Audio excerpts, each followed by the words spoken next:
5.1ல் question number 15 1 + x whole power n விரிவில் 5வது உறுப்பு 6வது உறுப்பு மற்றும் 7வது உறுப்புகளின் கெழுக்கள் ஒரு கூட்டுத்தொடர் எனில் n இன் மதிப்பை காண்க.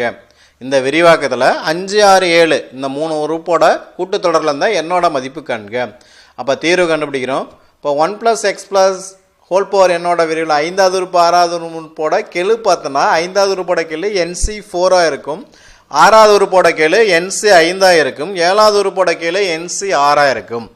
இந்த 3 உறுப்புகளும் நமக்கு கூட்டுத்தொடரில் இருக்குது. கூட்டுத்தொடரில் இருந்தால் நடுவில் இருக்கிற உறுப்பு 2 தடவை பெருக்கணும்னா 2 சைடில் இருக்கிற உறுப்பையும் கூட்டுறது சமமாக இருக்கும். அப்போ NC5 2 times equal to NC4 + NC6 அப்படி இந்த 2 இந்த பக்கம் பை 2 எழுதிடலாம். இப்போ NC2 × NC5 2 பக்கம் கேன்சல் பண்ணிடலாம். அப்போ NC4 வந்து எப்படி எழுதலாம்? உனக்கு NCK / NCK - 1 இருந்தால் n - k + 1 / kன்னு ஒரு ஃபார்முலாஸ் ஒன்று இருக்குது. அப்போ என்னோட வேல்யூ என்ன தான், கேவோட வேல்யூ பார்த்தோன்னா 4 + 1 அப்படின்னு போட்டலாம். அதான் மேலே இருக்கிறத டைம் வச்சு போடலாம். எதுக்கு சின்னதாக இருக்குதோ அதை வச்சு போட்டுக்கலாம். இப்போ ஃபஸ்ட்டு டைமுக்கு பார்த்தோன்னா 5ன்னு கிடைக்கும். ஃபஸ்ட்டு டைமுக்கு பார்த்தோன்னா 5 / n - 4 5 / n - 4. அடுத்த ரெண்டாவது டைமில் பார்த்தீங்கன்னா உனக்கு n - 5 / 6 n - 5 / 6.